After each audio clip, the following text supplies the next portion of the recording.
in the 1920s, there was a group called the Cristero, and they were opposing the anti-Catholic government of Mexico at the time. And Christopher Magallanes and 21 diocesan priests and 3 laymen were either hanged or shot for being a part of this group. Their motto was, "Long live Christ the King and Our Lady of Guadalupe." Those were the dedication of their whole group was to give honor and praise and strength to the belief in Jesus Christ and the Blessed Mother of Guadalupe. So today we celebrate their feast, martyrs in our own continent, 1920s. Many of the Incarnate Word sisters who were taught here in our school when I was a kid were in Mexico during that persecution. They were not allowed to wear their religious habits. Priests were not allowed to wear their collar. There was a real persecution of the church.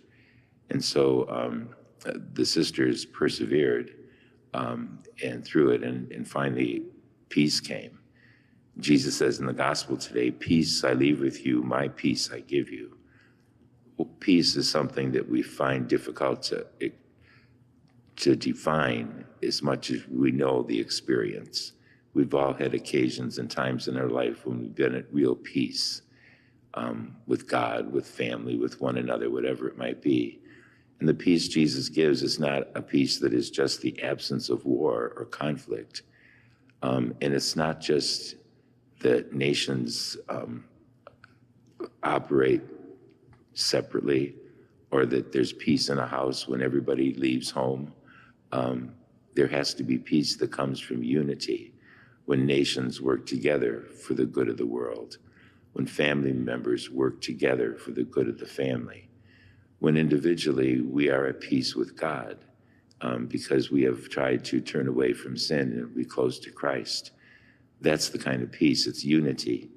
And that's why in the celebration of the Eucharist, which is the greatest sign of unity with God, we turn to the theme of peace right before communion, because Jesus is coming to us individually and bringing us his peace, but then we are at peace with one another because we are all united with Christ.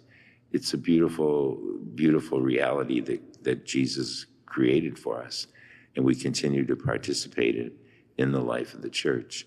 So we ask the Lord to give us peace as nations, as families, as individuals that can only come from Christ.